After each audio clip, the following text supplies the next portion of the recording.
going on, everybody? Welcome to another episode of Technique Tuesdays. Today, we're going to be going over how to do Soodo or stow, right? Meaning knife hand. So this is a technique that we really only use when we're doing poomsae.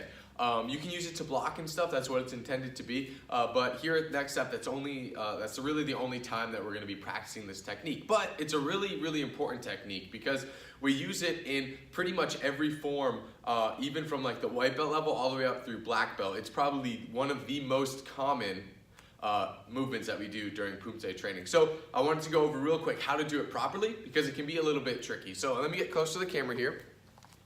So the main focus of this technique is going to be obviously in the hand. All right, when we're saying knife hand, we're trying to make the edge of our hand like a blade, right? And to do that, we need to make it really strong and powerful, and all of our muscles need to be nice and tight and tense. So the very first step is, of course, to make sure all of your fingers are together like that.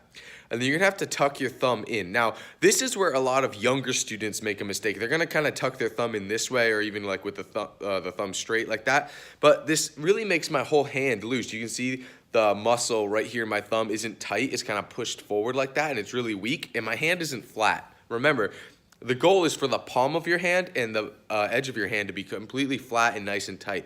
So a good way to start is to keep your thumb that way and then pull it straight back until your whole hand is flat and nice and flush. So my thumb isn't straight on the edge of my hand, but it's not pushed forward either. It's here, and then it's bent, so you can pull it in nice and tight, and then you can see from this angle as well. Now what that's going to do is tighten up all of the muscles here. That's also going to put more support for this muscle, which is where we're going to be actually striking. Okay, so just show you from another angle here. That's going to be turned in slightly. Okay, now you're going to have to do that with both hands, so it's going to be good to practice getting them in that nice tight position. Now when we're actually doing stow, we need to make sure we're doing each step properly because there's a lot of moving parts to this one. So I'm going to get into T-kubi stance, a side stance here. I know you can't see my feet, but you can just imagine, right? So you're going to start with both of your hands flat this way.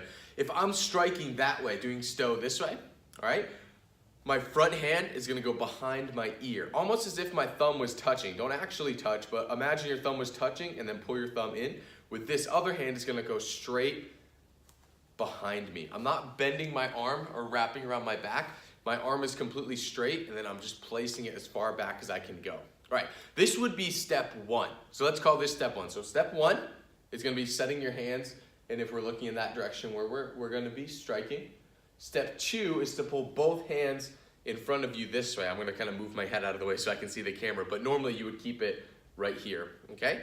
Now, in this way, both of your palms are facing towards your body. You're not going to turn outwards or this way. Both palms are facing in. They're just oriented a little bit differently for, left and right hand, okay? So we have step one, step two, and then step three, really both of your arms are going to do the opposite. This arm is going to go down and forward, and this arm is going to go up, right? So it's complete opposite motion, okay? And if you listen really carefully, you should be able to hear my uniform kind of snap everything into place. Ready? Right? That kind of locking of all of the muscles and straightening that arm. Now, I'll show you from this angle so you can see that my arm isn't really straight, but it's not bent in. It's kind of in like a zigzag formation, right? It comes straight back to the side and then straight back again. Let me show you from this angle. So I'm in my T-kubi stance. I'm setting both of my arms back, in front, and then straight out. Remember, going down and forward, all right? One more time from this side. 1, 2, and then 3. Then, of course, we would have to do that on both sides. But the key for this one is to get that nice crisp snap at the end.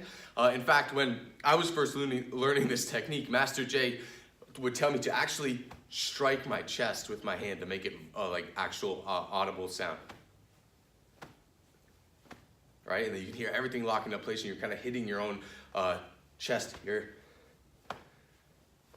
to get that nice crisp snap and to lock all of your muscles into place. Right, that's how you do stow, everyone. Make sure you get that hand position down nice and solid so that your hands are really strong. Imagine you're actually striking something. You wouldn't want your hand to be loose. You're going to hurt yourself. Make sure everything's tight. That way you can strike hard, and then it's just the simple steps of 1, 2, and then 3. And if you're going to do that full speed, it's going to look like this.